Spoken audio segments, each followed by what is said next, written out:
Hello and welcome back. Today we are going to be doing kind of a half starting steps slash half nation kind of focus thing on Ethiopia here, starting as Harar, which we'll discuss later why you want to start as Harar specifically.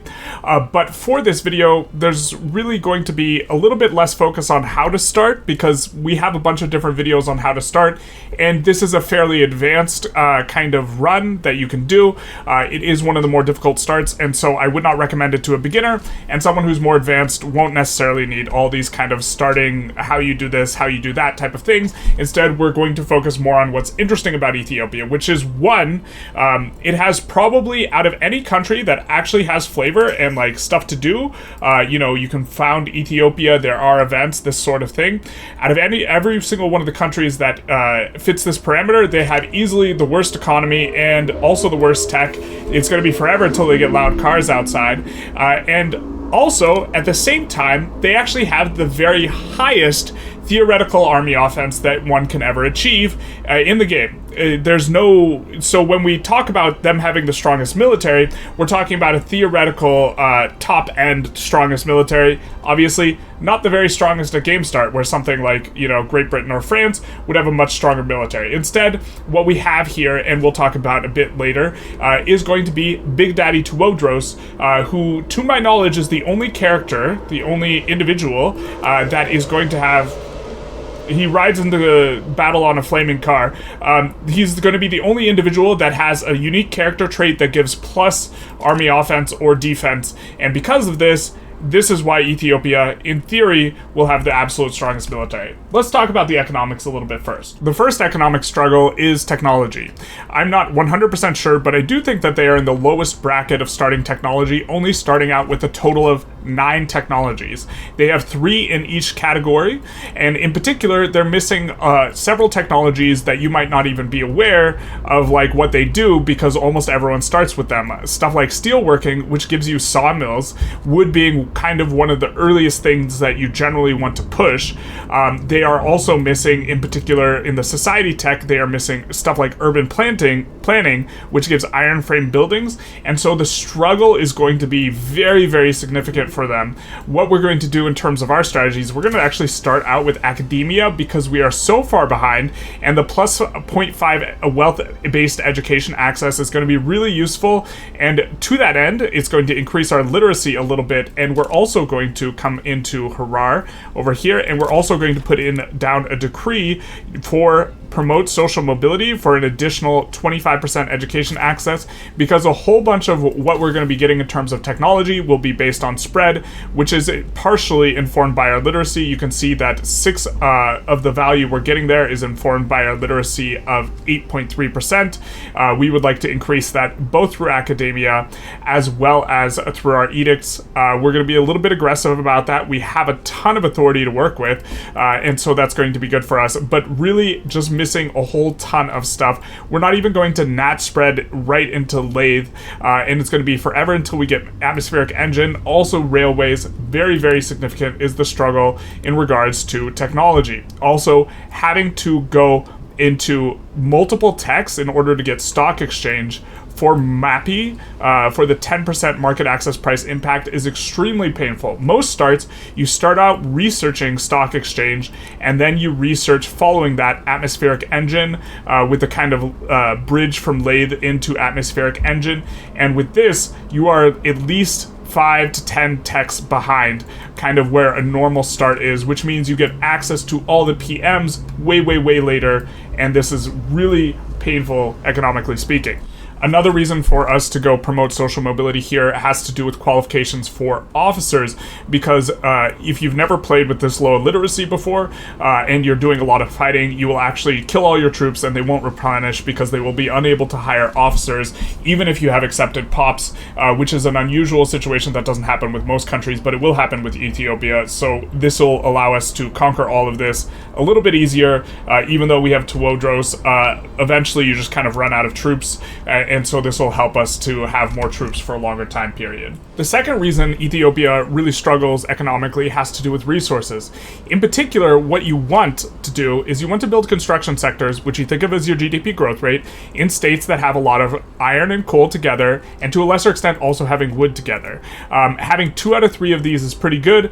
However, Ethiopia just fails in that regard. If we take a look at some of the states, we will see that a lot of them have a little bit of wood, and I mean a little bit, it's not a lot. And there isn't a single province with iron except for this one on the coast, which very unfortunately does not have wood. And so we will have the worst local price consideration basically out of anywhere in the world that has some sort of flavor for the country. But on top of this, we actually have really bad mapping to start with because we're on traditionalism and we don't have tech. And so we will have to pay a lot more if we are going to import iron to Harar in order to use iron frame construction, which we definitely want to do. We will have to import the iron there, which means we're going to have to pay more for it, exacerbated by the really bad mapping scores. Now, if you have children, please ask them to leave the room, and they're not really interested in the Ethiopia run anyways, because what we have here is the spreadsheet. Just to kind of quickly glance over some of the numbers here, when you have a particularly low MAPI score, and let's say the market price for iron is at 0%, if we are running a shortage in the province, which we would be if we have no local production, a plus 75 shortage, and we're consuming any amount,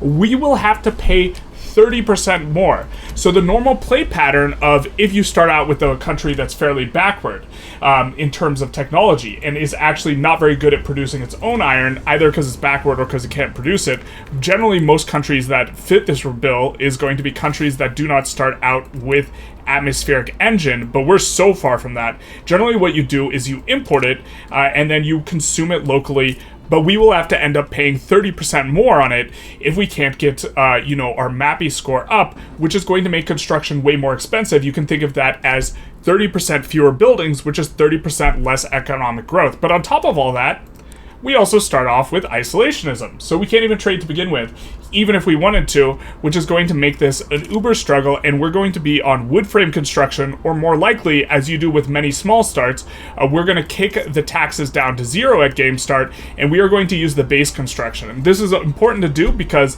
if we can add any amount of construction, what it will do is we'll start having to pay for construction goods, not just on the marginal construction, so one construction sector giving us 2 more construction. We would have to pay for the construction goods, not just for that 2 construction, but for the initial 10 as well. So what we do, we kick down the taxes, we benefit from the having more loyalists and this sort of stuff, because the taxes are not really going to add us another marginal construction sector at this point in the game, especially a marginal construction sector that's only going to have 2 construction, because we cannot afford an iron frame building, we cannot import because we are on isolationism, and beyond all that, we don't even have access to the iron frame building, or that's not the one, this is the iron frame building. We don't even have access to the PM as a result of having poor technology. Unfortunately, we get declared on before we get the Big Daddy Tewodros event. This is kind of what happens in the Ethiopian Thunderdome, and they're demanding an annexation from us. We're going to click decline because we would like to continue the run, and we've recruited a general who is going to particularly have a defensive strategist. This is something to look for, maybe something you would want to re-roll for. He is also notably a Republican. We recruited another general who is a Republican so that when our armed forces guy dies, this guy will take the spot, because that will probably be useful later on. But in particular, we're just going to defend here for forever until we get to Wodros, and then we are going to put in as our war goal on this gentleman, conquer his thing. Wait, it just auto puts it in? No, wait, that's a different Thunderdome war. This is our Thunderdome war, and we'll just put in conquer state on conquer Wello. We'll say, we'll clap you back, and we will assign onto the front and wait for the Big Daddy to arrive. Not to fear, Big Daddy's here. That is the Outlaw Prince event. If you play any of the Ethiopian kind of nations, you will be able to roll this event, and so this is not unique to Harar, but here he comes on his flaming car, and this is going to be to Wodros, which we will, of course, say, yeah, enthrone him, obviously. Now, with this gentleman, we will see that we will get Tuodros Solomon, who is an expert offensive planner, which is stupendous, plus 20% offense and extra surprise maneuver cost. He's also romantic, big nice for that. Minus morale loss is going to be useful, although he does give the minus offense penalty, but fair enough. But this is where it's about. This is the Outlaw Prince modifier, which gives him plus 30 army offense. Now, okay, 30 in the grand scheme of things doesn't sound like a big number. Hey, you have 210k GDP. What's a number like 30? Well, I'm glad you asked, because we have a regular infantry. These infantry, their offense is 10. Let's take a look at line infantry. Oh, their offense is 20. Skirmish, their offense is 25. Trench, their offense is 30. Squad infantry, their offense is 40. The Tuodros bonus is the equivalent, while we are on irregulars, gives us the equivalent of having squad infantry when it comes to advancing. This is, of course, even bigger, or is, like, even more noticeable if you actually have, you know, a decent like line infantry. Then it would be up to 50, where it would be the equivalent of mech infantry. This is by far the biggest military bonus in the game, and they are, to my knowledge, this is the only nation which gets a military bonus like this. So when we are advancing with Tuodros, who's not a general yet, we will be able to push very, very quickly. So we will, of course, grant him command. Now, just to be 100% abundantly transparent, for the duration of this run, we're of course going to transfer Tuodros to the army that actually has troops. For the duration of this run, if Tuodros at any point dies, we're just going to safe scum it, because, you know, it's not a Tuodros. I mean, you can't let Big Daddy die. Big Daddy cheats fate, and Big Daddy never dies. And so with this gentleman, we're going to be able to push like crazy. This is what we're talking about, my friends. Big Daddy pulls out the belt, and he's going to give Wello a spanking with this 49 offense.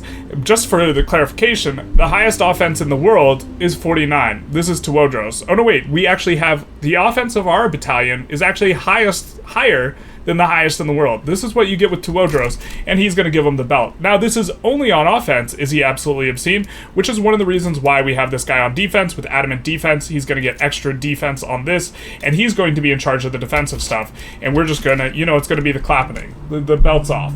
Now, we are going to continue conquering the rest of Ethiopia, which is maybe not optimal. It's maybe possible that you're supposed to take Assa and then start going for Bahrain and South Africa, these types of things. We're going to focus on Ethiopia first, and as far as our conquest strategy goes, we're going to keep two things in mind. If we gain access to a coast, a GP can interfere with us and actually clap us, and if we get a border with Egypt, same thing. So the first few countries we go for are going to be all the countries that border neither a coast nor Egypt. That way we can get to a position where we're maybe in good enough to shape to fight Egypt. We will beat Egypt on offense. We also want to keep an eye on this stuff. These guys will recover very slowly. We will keep an eye on it. Hopefully, the fact that we're increasing our literacy with the Edict will help out. We, of course, cannot. For those of you who are like, Generalist, I don't know what you're doing. Why aren't you using the recruitment edict if that's the problem? We don't have the tech for that. Yeah. I was under the perhaps mistaken assumption that you could actually not roll corn laws while you were isolationist, but here we somehow have procced corn laws. I don't know what that's about. Maybe it's because I'm on the early release build and there's something strange going on, or maybe they changed this and I didn't remember, but we will have corn laws, which allows us to roll a market liberal landowner, which will help out tremendously. Notably, in 1.7, grain and every sort of thing that gives you production of grain is way worse. From both grain farms to arable land, it's basically half the grain supply or 60% of the grain supply. Grain's going to be expensive, and so it's going to be very easy to get corn laws, and this will allow us to reform, in particular, getting off of traditionalism ASAP. Here it is, a modern conservative. We'll say it's an inspiration for our age and get ourselves a modern conservative. We also go to attack Barana. Kaffa decides that they want the belt too, so they join in, so we're more than happy to oblige. This will give us a border with Egypt, but I don't want to have a truce with these guys and have to wait 5 years and not be able to annex them. For our market, this guy is the modern conservative we got. He's got market liberal. This supports, notably, swapping off of serfdom, which we are trying to to do right now, trying to get onto tenant farmers. We actually got pretty lucky in terms of the ticks with just our Intelligentsia. But also, he will support stuff like laissez-faire. So what we're going to do is we're going to grant him leadership. He will be in charge of the party. You do need Voice of the People DLC for this to work. And suddenly, he'll be like, wow, this is a great idea. We should totally be passing this. And he will give us support, and that'll be super, super easy tenant farmers for us, followed by not passing laissez-faire, because you actually need international trade for laissez-faire. I know some of you might be like, there's no requirement for laissez-faire. Nope, it requires international trade. So what we are hoping is that the modern conservative boy doesn't die before modernity reaches us, because then otherwise he will not be able to, help us get the free trade and all the nice stuff like that. And this is what we were talking about earlier. See, Big Daddy Tewodros, he's a small daddy on defense. That's daddy with a lowercase d, only has 10 defense. We actually would have preferred that our other general be leading this army, because then he would have been getting a defensive bonus from his defensive stance. It's unfortunate Tewodros is leading it. We'll still manage to defend because we have, a decent enough troop number and this, but this is going to be a little bit uncomfortable, and of course we'd rather be on offense. So it's 50 offense, which, as we pointed out earlier, is roughly the equivalent of a tank advancing on 5 defense, rather. So it's no surprise that we basically lose 0 troops and completely decimate them. Now, it's different when we're on defense. On defense, it's a little bit rough, but we can make do as long as we just keep rolling offense. And look at this, it just instantly, you thought you were pushing back, nuh-uh, my guy. We do research a new technology, and so I think that after this, we are going to go international trade, because we in particular really want to get laissez-faire. And generally speaking, they might have changed this at some point, but generally speaking, your landowner guy, this market liberal, this modern conservative, he dies real fast. Not sure to what extent it's like scripted or exactly made to happen, but this guy's not going to last very long, and so we are hoping that we can go this next. Of course, there's a ton of techs we really want, like all the techs, like the fact that we have tools right now, and we can't even use, sawmills. If you really wanted to optimize this run, you would probably optimize for the 3 tech spreads that are happening to you at the start of the game, because just to be clear, we don't even have the ability to create small arms. We have no arms industries. We cannot make use of cavalry or any higher tier, military, line infantry. Even if we got it, we still need gunsmithing or the ability to trade, because we can't import this stuff either. The guy who we recruited explicitly for the purpose of eventually having be the leader of the IG is now leader of the IG, general and politician. He is a Republican. He is well liked. It can be a small thing, but keeping an eye on the people that you can recruit into generals and their ideologies. Like, for example, if we could do a market liberal, which we can't even roll a market liberal, recruiting a landowner who's a market liberal that's popular can be useful, because if they're the only popular general, they will of course be forced in. So when this guy dies, we do not have another general that is a well, actually, we do have a popular general. We do have a popular general that is Landowners, and it is in fact Big Daddy himself. So when our landowner guy dies, we will actually get a royalist. This is not preferred, but it's not like we're gonna exile Tewodros. So yeah, you don't exile Big Daddy. Well, isn't this a vibe? Religious corruption exposed. This is a very funny event to roll with Big Daddy Tewodros, because we're keeping this guy around forever, and we can go for some memes. We can get some 10% enactment chance, or ghastly, perhaps it's time for a change of heart. Tewodros is so big, he's so daddy, he believes in no one but himself. There is no higher power to the Big Daddy.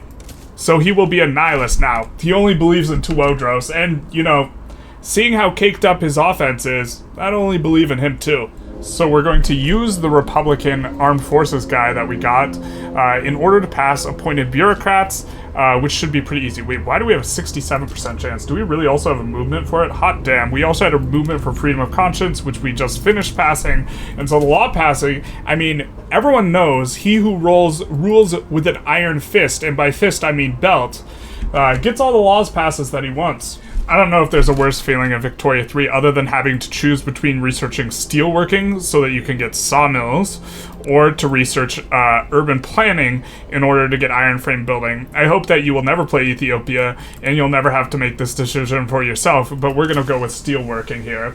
We're actually going to be building a few cotton plantations kind of early on here, and this is going to be for a couple reasons. One, we have a rather large investment pool. A lot of it is agrarian oriented. We actually want our agrarian guys to buy agrarian stuff, and so this is a little bit of a concession to how we think things are operating now in 1.7, where we have manor houses. They want to invest in stuff. We don't want them buying the logging camps. We want the capitalists to buy these buildings. They will have a tendency to buy these buildings, but it seems to be the case if there is nobody available to buy the logging camps but the aristocrats will buy them, and that's kind of awkward. So what we're doing is we're building a few of these for them to be able to buy, and we're also going to make sure that for our agrarian stuff, we say, hey, y'all can buy this stuff. We don't want it anyways as the government. You can have it. And then we will have the same for logging and basically everything, because government ownership sucks. We'll kind of talk about that more in a different video, but we are just going to be kind of chilling here for a little while, hoping. We have an interest here in Arabia. We are really just hoping that Ottomans goes for them, and then we can actually cheekily go after this, because if they are fighting the Ottomans, we definitely can fight Egypt simultaneously. And so we're kind of in a little bit of a waiting period where we're waiting for the infamy to go down. We've got a couple other Ethiopian guys to go for, and if Ottomans declares on Egypt, which they almost always do, we will have a nice little opportunity for ourselves. Hey, we have our first great power kowtowing, of course, to the big daddy himself. We get some British investments. A wealthy and powerful industrialist from Great Britain sees Harar, aka the home of the big daddy, as a lucrative untapped market, etc., etc. I think we're going to owe them an obligation, and we're going to get some tech spread for production, because that's going to be fantastic. Also get a little bit of enactment chance on the mercantilism, and also, yeah, that's just better. So let's go with that. We will go with that and get a little bit more tech spread for the prospecting, which we don't start with because we're playing Ethiopia. Normally, we always say yes to the duel because, you know, obviously freedom, but this duel is between our market liberal landowner politician and our Republican armed forces politician. So yeah, we're going to put a stop to this duel. Unfortunately, they're not popular as a result, but we can't bear to lose either of them. Just another snapshot of what's going on. Let's take a look at the infrastructure, which, by the way, we cannot use infrastructure edicts because we have terrible technology. But happily enough, we have nearly all the infrastructure used in Amhara. All right, okay. What about Harar? Oh, nearly all the infrastructure used in Harar. Okay. Well, surely we have plenty of space in Gondor. Nope. We are over our infrastructure usage in Gondor. So we're going to need to go for Asa soon. And this is like, even with 10 construction, we also went for the subjugation route on these last two guys. I think this is going to be fine. We're going to conquer our way out of Asa and then look for greener pastures. Pastures that have, you know, coal and iron. Pastures like South Africa, except for we probably actually just go for this and then cross over into Arabia, something like this, because we have no boats. But if we had boats, we'd be really good at landing, because landing is always offensive. You're always on offense when you're landing, so if there's anyone to just land the British Isles like he doesn't give a shit, it's definitely Big Daddy with his belt in hand. For the record, the reason why we haven't incorporated Gondor, other than the fact that we have this massive deficit of bureaucracy, it also has to do with the fact that we are using a promote social mobility edict in both Amhara and in Harar in order to try and boost up the literacy. The literacy, of course, being the driver, or a very important driver of our technology spread. At least in the early game here, you can see we're getting plus 13 from literacy. This is across all three categories, so that amounts for, you know, a total of 39 literacy, which is more than we are getting, or it's nearly what we're getting in active research. And so this is a pretty strong amount, and we would be at or below 10% without this intervention specifically. And so we do want to keep an eye on that. And so I think we're going to leave these guys without books for a while we try and mat spread some technology.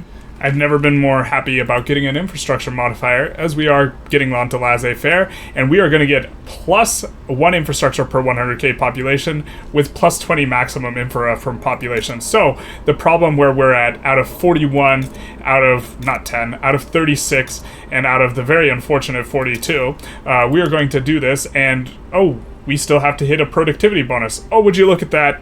We're not productive at all because we have no demand for wood, and we can't trade for it, although we passed mercantilism because we don't have a port yet. So this is what we're working on. We're getting a port. Big Daddy himself, wow, I was planning on clicking on that battle just to show you how big his offense was, but his offense was so big, almost as big as the belt, that he just won the battle instantly. So I guess no show for you guys. All right, so we got steelworking unlocked, which of course gives us the very, very important sawmills, so that hopefully we can get this prosperity bonus. Also, we are working on building a port, which is going to be great. We're going to come over and research urban planning.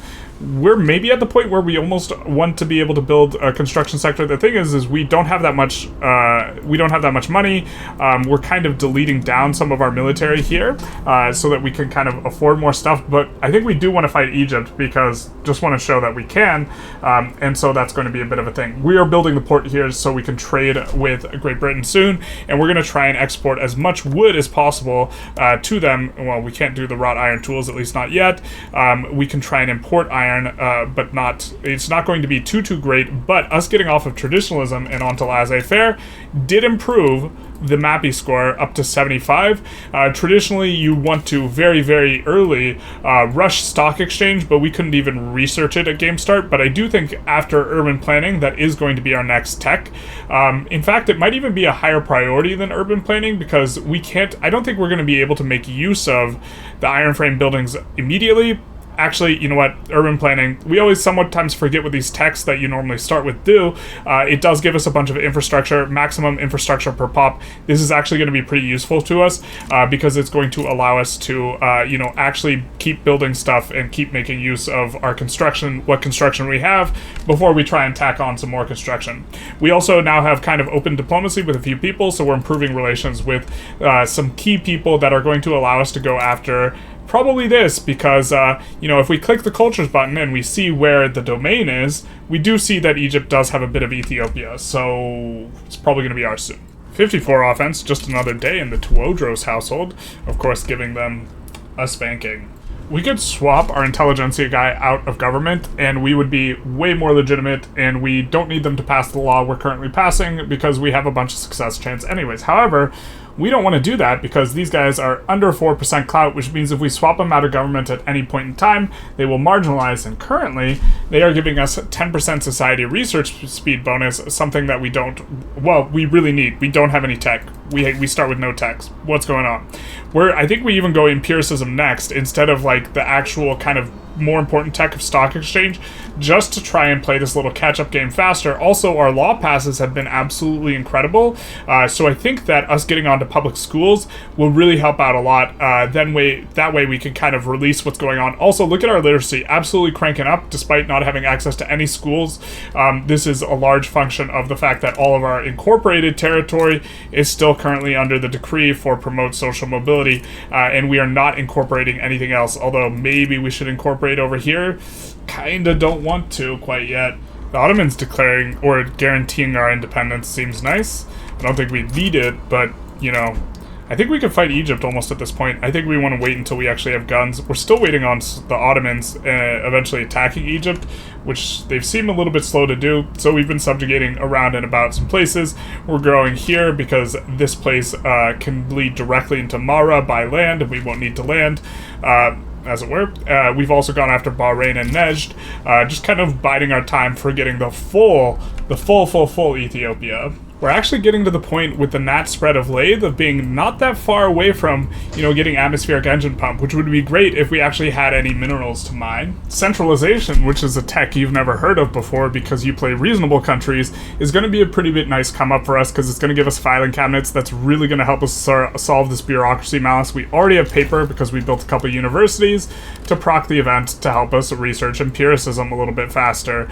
Other than that, it's not going to be too crazy, but we do also get the road maintenance decree, which we're probably going to be using in a lot of spots, pushing back the amount of time we need before we go railroads. And what's going to be really big about stock exchange and this 4K positive balance is I think once we get stock exchange, we're going to start importing iron, and we're going to use that iron to build a couple construction sectors, and we'll actually be able to grow our economy just a little bit.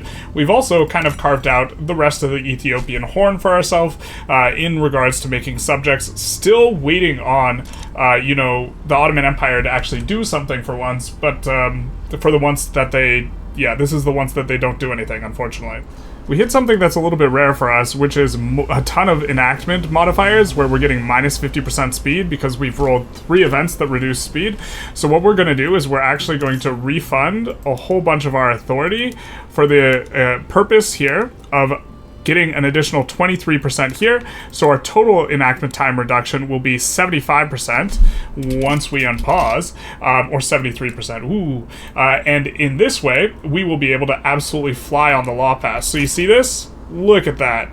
Look at how fast that baby is going. Now, we could do this even more if there was a way for us to be legitimate, but there's not really a good way for us to be legitimate with the Intelligentsia in government. Oh no, wait. Let's do this. Nobody doesn't listen to Big Daddy, and now we will get instant passes. Because we're over 100%, or we're at 98%. Unfortunately, we hit a bunch of fails. In that 1 second we were unpaused, but we just coming in here just to kind of show this off, because this like never happens ever in vanilla. We have minus 98% enactment speed, so we could just pause, and it's just gonna keep rolling, baby. Just keep rolling, baby. Just keep rolling, baby. Roll them dice. Let's go. Woo! Big dice.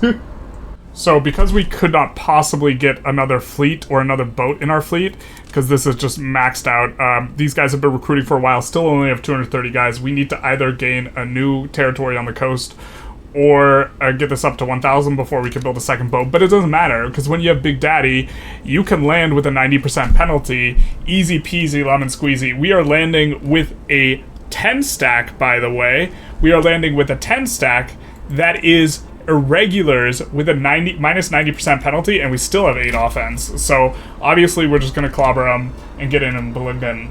Alright, it's time to take the plunge and just absolutely hemorrhage profitability by building construction sectors where they don't belong. We're going to build a couple in the capital. I don't think it's worth it to build just one construction sector if you're going to build construction sectors, because not only do you lose some of access to control over the queue, you also have to pay for the construction goods for the full 20. And so we're going to go from plus 6k to minus 14k or something like this. Would it not be for the fact that we have this enormous investment pool that's even growing? So the investment pool is hopefully going to catch a pretty sizable chunk and there you can see now the private queue is actually building something. It hasn't been building as something this entire time, and so this investment pool is not going to grow by as much, and instead they will take over as the building still has to employ up for the construction sector, but now we can get at least 2 construction sectors, maybe 3, depending on how much the investment pool we're able to get out of. But we are starting to kind of dig our way out of this economy as Tewodros, kind of does his thing. Our market is looking a little like something. We still need a little bit more territories that is on the coast before we can do anything too crazy with the Navy. Still waiting on Egypt to something to happen. And you know what? I think once we get line infantry, we're just going to stop waiting, and we're just going to deck them ourselves and slap them around, because obviously. Our first financial districts are starting to come up, which is pretty nice, which means we're going to be getting more capitalists. If we take a look, the investment pool is draining slightly. It's still absolutely enormous, so even at the 20 construction, we can still afford to add even more construction. This is really one of the benefits of laissez-faire. Up to 75% of this queue can be fulfilled by the capitalist or the investment pool, and so this allows us to drain this out more, which allows us to expand construction more. So even though we're running a shortage of iron, we're going to keep adding construction sectors. This iron mine, this isn't going to do anything. One, it's producing really slowly because there's negative construction efficiency there, but also 2, it's like you forget what technology we have, guys. We're digging with our hands. Oh, just kidding. We're digging with picks and shovels, but close enough. Alright, so some people aren't aware of this trick. We are at a position where we cannot assign conscript infantry to be line infantry because of peasant levies. But what we can do is we can swap back to irregulars. Then we can add them all in here, in this menu. And then we can come back and upgrade them. I said upgrade them. User interface to line infantry, and then click upgrade all infantry, and this will with it upgrade all of our conscripts. So now we have around 129 line infantry, and Egypt has around 129 line infantry. If you're getting what I'm getting at, and the war with Egypt is afoot. We decided to go after not just this province of Eritrea, but also for Sinai, because Sinai is really a great state to go for, generally speaking. This Eritrea, not really the best state to go for. I mean, it does have iron, but we wouldn't be going for this except for it's just part of Ethiopia. Although, that seems like a lot of manor houses. I guess they're all owning sub-farms. So we will continue on into them. And is this offense or defense? Let's take a look. It is defending. Tewodros is like, oh no, and he loses the battle. Unfortunately, we just pretend like fights like this don't exist. You know, we just check the time, we check the phone, we're just like, okay, you know, obviously we're winning this entire war very handedly, very easily. And look, Tewodros is advancing with 57 offense. Look at these idiots. These Egyptian idiots. Terrible. They didn't know. They didn't know that you're not supposed to bring a gun to a belt fight. So, obviously, we're giving them a shellacking. And we're just... Both of our other generals, just to be clear, they're on defense. So, Tewodros will 100% of the time be the guy who's advancing. And even though we might lose some of these defensive battles, we're really going to rip through them on offense in a way that they are not ripping through us when we are on defense. And in this way, we also went for mech tools first, basically because we have no mines, which is, you know, how it be. But we are just going to be able to absolutely churn through them on the offense. And so slowly, we will acquire an advantage, because on defense, we'll generally have more defense, because I think that they are probably predominantly line infantry. Yep, they don't have a lot of offense anyways, so even our inferior non-Big Daddy generals will be able to defend quite nicely here against, you know, line infantry pushing into line. The 63, look at that. Look at that. Highest offense in the world is 68. I guess that's not us. Someone must actually have technology. We're out there advancing with our belts. And so we will be able to push in pretty quickly here. And a big part of it is just churning through the troops. And once we churn through the troops and acquire a big advantage, which we are starting to have an advantage on the front, they will stop pushing, which of course is a mistake, because as long as we're still on offense, we're going to be getting 63. They should try and keep pushing to try and force us to play defensive battles, because this 73 versus 28, that's really bad for them. That's not as bad as their, like, 25 offense versus our 33 defense, because Tewodros don't play no defense. A great fear of ours is realized beyond them cheekily pushing this, which was really difficult to notice, and so that's why we decayed a little bit down here. But a great calamity has befallen us. Two fronts. Because unfortunately, there can only be one Big Daddy, and that Big Daddy's a little busy right now, but we do have an extra army kind of sussed out to just handle an additional front. But Big Daddy, please keep pushing this front up here. That's the one we need you on, and this is the problem. Now there's a 37 stack and a 45 stack, so as Mr. Bean would say, it's a race. Except it is a race. Yeah, this is going to be a little bit rough, except it's not going to be rough at all, because we have 75 offense, and okay, we split our troops a little bit, you know, ridiculously, like the loud motorcycles probably split in lanes out there, but it's just a rout on there. They just are losing battles instantly. Our little 5 stack is holding up better than their 45 stack against the might of Tewodros, against the mighty belt. We, of course, and we get pro army, which is going to help out as well, too. We're actually just going to shift over some troops, but we're going to pretend like we don't care, but we're going to shift over some troops to that 5 stack. Unfortunately, we did get front spaghettied a little bit, which is sad. Tewodros got automatically unassigned, and so I guess he'll just have to do it again, which is truly, in fact, a joy, because Tewodros loves doing it. Also, we cheekily just moved this guy over. We're going to have him advance as long as he's completely unopposed, and we're going to set the strategic objective as their capital. So we should be able to make progress in that direction as long as if they reassign, which they should.